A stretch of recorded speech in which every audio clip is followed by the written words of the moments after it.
Herbery isn't a word. Yeah, it is. Yes, but it's not a Scrabble word. No, that...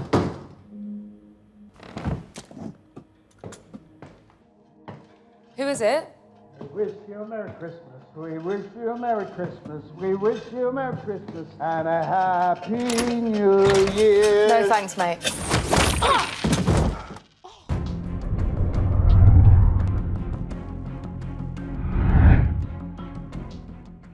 Episode 1. Strange Games. On a serene, late afternoon in Istanbul, the enamored couple, Sean Donovan and Alyssa Dunn, bask in each other's company while making plans for their day ahead. And filled with anticipation, Allison rises to take a shower. However, the moment that she's out of sight, Sean's true intentions surface as he begins to rummage through her desk. And when Allison catches him in the act and confronts him, he confesses that he is actually a spy, tasked with retrieving a classified file known as the Footprint, which his superiors suspect that Allison is trying to leak. Now, feeling betrayed, Allison kicks Sean out of her apartment, but nonetheless, as soon as he's gone, she reveals that she indeed has the Footprint file and sets off to meet with an associate who's ready to leak it. Unwilling to admit defeat, Sean decides to tail her, leading to a lengthy, intense pursuit that starts off with boats skillfully navigating around a tanker and then transitions into a car chase where Allison manages to shake off Sean just long enough to rendezvous with her associate on top of a stadium. Now, she hands him the file and instructs him to leak its contents to the entire world, but as she starts to leave, the man abruptly stops her. A moment later, Sean arrives at the scene and watches as Allison's associate drives away in her car. Now, Sean's genuine feelings for Allison become clear as he races up to the roof of the stadium, incessantly shouting out to her in a state of panic, only to be confronted by the horrifying sight of her lifeless body on the concrete below. 1 year passes and Sean starts to attend AA meetings in London, having resorted to alcohol to cope with Allison's death. Interestingly enough, the meeting is led by none other than Catherine Standish, and after the meeting, Sean approaches Catherine, expressing that he feels like it's time for him to get a sponsor. Understanding the struggles of overcoming alcoholism, Catherine agrees to have a conversation with him at dinner, and during their meeting, she discerns that Sean's motives are not as they seem, as he appears more interested in her boss, Jackson Lamb, than in sobriety. Sensing danger, Catherine attempts to leave right away, but she is intercepted by a seemingly lost woman, but this is just a diversion that gives Sean enough time to ambush and abduct Catherine, ultimately throwing her into a car driven by a third accomplice. The next day, Catherine's absence is immediately noticed at Slough House, which is falling apart without her. As the members of the Slough House, the slow horses, wonder what could have happened to Catherine, River Cartwright receives a glimmer of hope when he gets a text from her. Unfortunately, his relief soon turns to horror when he opens the text to find a chilling image of Catherine gagged and with a gun pointed at her head. Shocked by this, River then receives a call from Sean, instructing him to meet at a nearby bridge, or Catherine will die. Episode 2. Hard Lessons. Recognizing the urgency of the situation, River immediately sprints to the bridge, but once he arrives, he's both surprised and angered to find his arrogant rival, James Spider Webb, standing there instead of Sean. In a distraught manner, Spider tries to explain that he is a victim as well, having been blackmailed with death threats against his sister and her children. Now, according to Spider's blackmailers, the only way out is for River to break into the headquarters of MI5 and steal the vetting files of the Prime Minister. Initially, River is doubtful of Spider's claims, especially given that Spider is always belittling him for his assignment to Slough House, the most disgraced department of the MI5. But these doubts are put to rest only a moment later as the sight of a sniper's red dot on Spider's chest convinces River that he's telling the truth. With no other choice, River agrees to Spider's request and rushes off to the MI5 headquarters.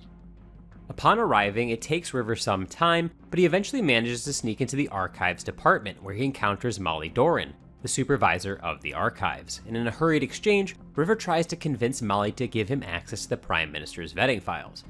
Unsurprisingly, Molly refuses to comply and states that River doesn't have the necessary security clearance to view such classified material. But seeing that River is not backing down, she calls the one person she knows he would listen to, the head of Slough House, Jackson Lamb. Not only does Lamb order River to do as Molly says and secretly exit the headquarters before he's caught and gets into a mountain of trouble, but he also reassures him that Catherine won't be killed, implying that the kidnapper's threat was merely a bluff. Once again, it seems like Lamb has figured out what's going on before anybody else, as Catherine is indeed treated respectively by her captors, who provide her with comfortable accommodations, serve her homemade food, and even apologize that she had to be involved in the first place. Having successfully snuck out of the MI5 headquarters, River finds himself in a public park, giving him a moment to call Lamb and ask about Catherine's kidnappers and how he knows that she's not going to be killed. In response, Lamb reveals that he found out that Catherine was kidnapped by a Tiger team, which is a team of experts who attempted to breach MI5's security system to test its robustness and address its flaws. And this particular Tiger team works for a private security firm named Chieftain. Before River can fully process this information, he is ambushed by two operatives from MI5's Internal Affairs and Tactical Unit, known as the Dogs. Now that River has been caught, the Dogs' leader, Nick Duffy, arrives and greets him with a punch to the gut before hauling him into a car, clearly planning to give him a severe punishment for breaking into the MI5 archives. Episode 3: Negotiating with Tigers. After enduring a brutal beating at the hands of Duffy, a bloodied River is luckily rescued by Lamb, but with little regards to his injuries, Lamb promptly instructs him to meet with Louisa Guy, who's heading to Chieftain to gather information about Sean Donovan and the rest of the Tiger team. At Chieftain's reception, River and Louisa encounter Spider, who's understandably furious that Chieftain threatened him and his family as a part of the ruse to get River to do what they want. And while the receptionist dismisses Spider, Louisa and River receive a more cordial treatment as they're both MI5 agents, unlike Spider. As the trio is escorted to meet Chieftain's Command and Control Executive Officer, a title they all agree sounds rather extravagant, Spider takes a moment to explain that he was fired from MI5 following the previous disastrous operation with the Russians that left him critically injured and hospitalized. Moved by this story, River and Louisa can't help but feel bad for Spider. He not only suffered severe injuries during his last mission, but he also lost his job, and on top of all that, he just endured a terrifying ordeal, thinking that his friends and his family's lives were in danger. As they exit the elevator, River pauses to ask Spider where he works at now, only for Spider to push past him and Louisa, turn around to face them with a smug grin on his face, and proudly announce that he's now Chieftain's Command and Control Executive Officer, revealing that this entire scheme was orchestrated by none other than Spider himself. While this revelation is met with roaring laughter and applause from the entire Chieftain team, River and Louisa are left fuming as they once again find themselves humiliated by Spider, who continues to taunt them, particularly River, as they make their way back to the elevator to exit the building. While on the surface, things seem to be going great for Spider, the situation gets a lot less celebratory once the head of Chieftain, Sly Monteith, arrives. Instead of congratulating Spider, he reprimands him for the fact that Sean has not yet released Catherine. Realizing that this reflects negatively on his firm, Monteith orders Spider to resolve the situation as soon as possible, even if it means using his newly received bonus to pay Sean off. Realizing that it's probably more important for his operation to have been completed with as few hitches as possible rather than to have an extra bit of money, Spider decides to do just that. In a matter of minutes, he arranges a meeting with Sean at a secluded garage, where he throws a briefcase full of cash at his feet, telling him that it's all his if he complies. Now, this isn't effective on Sean, as he makes it clear he's not seeking money. What he wants is to be given access to MI5's Grey Books, which are highly classified documents that contain detailed analyses and records of every conspiracy theory that has surfaced over the past century. Believing that he's bluffing, Spider rebuffs Sean's demand, firmly stating that there's no way he'd ever get his hands on the Grey Books. While tension has already been high between the two at this point, it escalates further when Spider mocks Sean by bringing up Allison's death, which was ruled as self-inflicted, not a murder. As expected, Sean is extremely agitated by this, leading him to land a devastating punch to Spider's head, which causes it to slam against the car window before he collapses to the ground. As he prepares to leave, Sean notices that Spider is still motionless on the floor, and quickly realizes that his punch was way too powerful and inadvertently led to Spider's death due to severe head trauma. Although Sean didn't intend to kill Spider, he decides to turn the situation to his advantage, and to send a clear message, he drives by the restaurant where Monteith is dining, and tosses Spider's lifeless body out of his car, serving as a chilling reminder that he is to be taken seriously. Episode 4: Uninvited Guests. Frustrated that their plan to retrieve and leak the footprint file isn't going as smoothly as they had hoped, Sean's accomplices, Sarah and Ben, find themselves in a state of sorrow, mourning the loss of Allison, whom they still believe was murdered by MI5 for trying to leak the file. Having overheard their conversation, Catherine empathizes with them and decides to help, especially since she's grown disillusioned with MI5's conduct since the death of its previous leader, Charles Partner, whom she proudly served as an assistant. Familiar with MI5's storage facility, she hands them a piece of paper with the room number on it, where they can find the file that they seek, a gesture that they gratefully accept. At Slough House, Lamb decides to closely examine Catherine's hostage photo, and realizes that she wasn't flinching as a reaction to the gun pointed at her head, but to subtly hint at the growth chart on the doorframe, bearing the names Allison, Sarah, and Ben, which reveals that Sean has teamed up with Allison's siblings to avenge her death. Recognizing this as a clue, Roddy Ho, Slough House's resident computer expert and hacker, manages to identify all of the households with 3 siblings named Allison, Sarah, and Ben, eventually pinpointing only one house belonging to the Dunn family that's secluded enough to serve as a viable hostage center. As Lamb and Ho prepare to head to the Dunn house, River and Louisa gear up to visit MI5's storage facility where the Grey Books are stored. The reason for this is that River has received a direct order from Ingrid Tierney, MI5's Director General, also called the First Desk, to escort Sean to retrieve the Grey Books as the situation has spiraled out of control, especially considering that the Grey Books are generally not worth all of this trouble, as the majority of the conspiracies in them have been debunked. Excited by the prospect of getting to complete a task for Ingrid herself, which could significantly boost their careers and perhaps finally get them out of Slough House, River and Louisa meet with Sean and Ben, who assure them that they'll retrieve exactly what they're looking for and leave without causing any more trouble. However, once inside the storage facility, Sean and Ben reveal their true intentions, as they have no interest in the Grey Books, but instead, they're after the footprint file, using the room number given to them by Catherine to locate it. Unbeknownst to them, though, Ingrid is one step ahead. Having discovered Sean Donovan's connection to Allison Dunn, Ingrid recalls the entire situation that transpired 1 year prior, and confirms through highly classified data, accessible only to the First Desk, that she indeed sanctioned Allison's assassination and then framed it as a suicide. Realizing the disastrous consequences if the contents of the footprint file were to be exposed, Ingrid understands that she cannot afford to take any risks. Convinced that there's only one way to handle the situation, she calls up Duffy and gives him a clear-cut order to head to the storage facility with a team made up of dogs and Chieftain's agents and kill everyone on site. Without a second thought, Duffy obliges, and after assembling the team, he arrives at the facility with a substantial, well-equipped army ready to storm the facility and eliminate everyone they encounter. Episode 5: Cleaning Up. Having dispatched Duffy and his army, Ingrid makes a bold move and confronts Diana Taverner, the Deputy Director General of MI5, or Second Desk. Fully aware of Diana's long-standing envy and impatience to replace her as First Desk, and having discovered that it was Diana who relocated the footprint file from MI5's archives to the external storage facility, Ingrid puts 2 and 2 together and realizes that Diana is the true mastermind behind the entire scheme, having specifically recruited Sean Donovan due to his personal vendetta against Ingrid. Now that Ingrid has the upper hand, Diana has no choice but to sit patiently and have a few drinks, knowing that things aren't looking too bright for her as she's now relying on the slow horses to save her. River Cartwright, observing Duffy and his soldiers outside the facility, initially assumes that they're there for his and Louisa's protection, in case Sean decides to go rogue again. However, when he sees that they're shooting down the surveillance cameras, he realizes that they're preparing to storm the building. The soldiers even cut off the phone lines, but not before River leaves a voicemail at Slough House, alerting the remaining members, Shirley Dander and Marcus Longridge, to the impending situation.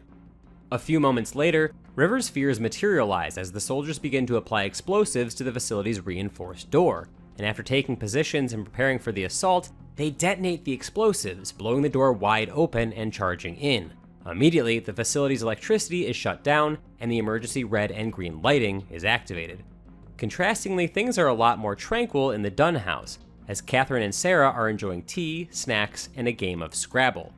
Upon hearing a Christmas caroler at the door, Sarah cautiously opens it to find Lamb, who forcefully enters by slamming her with the door, knocking her unconscious. Once he sees Catherine, Lamb quickly realizes that she's no longer a hostage and has actually chosen to help her captors, making him question her judgment. Recognizing that they might be River and Louisa's only hope of survival, Shirley and Marcus decide to drive to the facility and secretly infiltrate it through a back door, ready to take down as many soldiers as they can. Despite being under fire from the soldiers, Sean and Ben persist in their search for the footprint file, and Sean eventually finds it. This fleeting moment of relief is abruptly shattered, though, as more soldiers begin to storm into the room. Louisa and River put up a valiant fight, with Louisa even taking down one of the soldiers, but their sheer numbers prove too much, leading to a tragic turn of events when Ben is shot in the neck, causing his instant death. The situation looks even more hopeless as a grenade is unexpectedly thrown into the room, and taken by surprise, River is caught in the explosion and knocked to the ground. Episode 6. Footprints. Seeing River motionless under the rubble, a concerned Louisa quickly hands her weapon off to Sean and rushes to check on River. Luckily, he's still alive and manages to stand up. Due to Sean's impressive aim, he's able to take down a few soldiers on his own, allowing them to get out of the room and try to find an exit. Sadly though, he takes a bullet to the abdomen, causing him to collapse. Regaining consciousness, Sean realizes that his injury is making him a liability, and so he hands over the footprint file to River and convinces him and Louisa to leave him behind, emphasizing the importance of leaking the file to ensure that the lives were not lost in vain.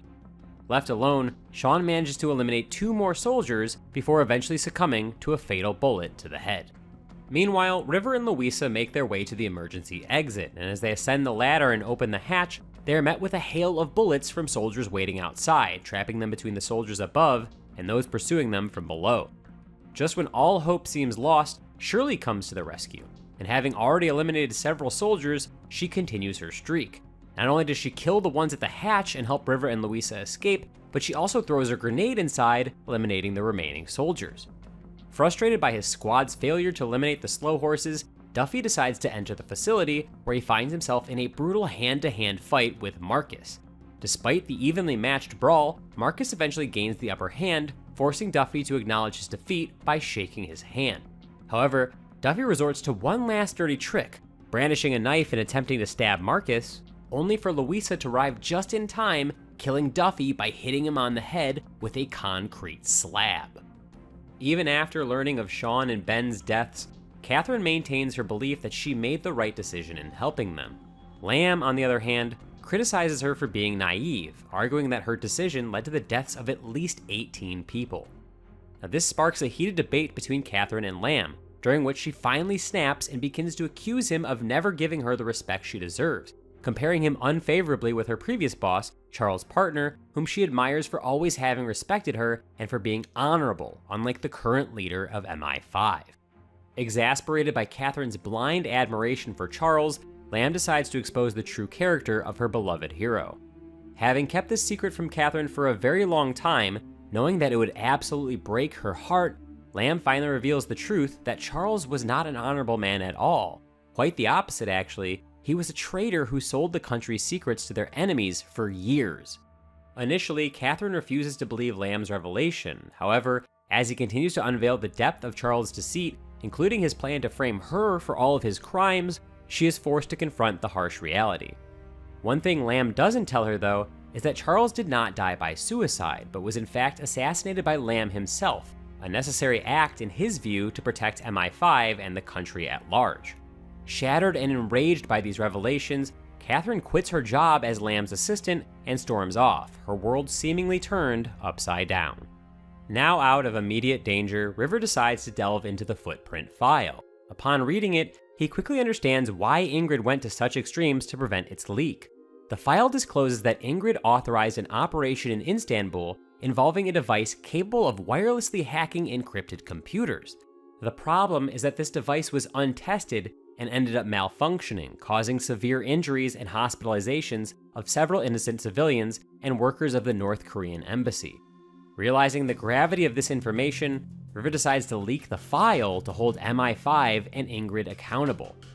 The aftermath of the file's leak is substantial, with Ingrid being removed from her position and being replaced by Diana. And despite the daunting task of rectifying all of the mess that Ingrid had left behind, both from the botched operation in Istanbul and the recent debacle at the storage facility, Diana views this as a net positive.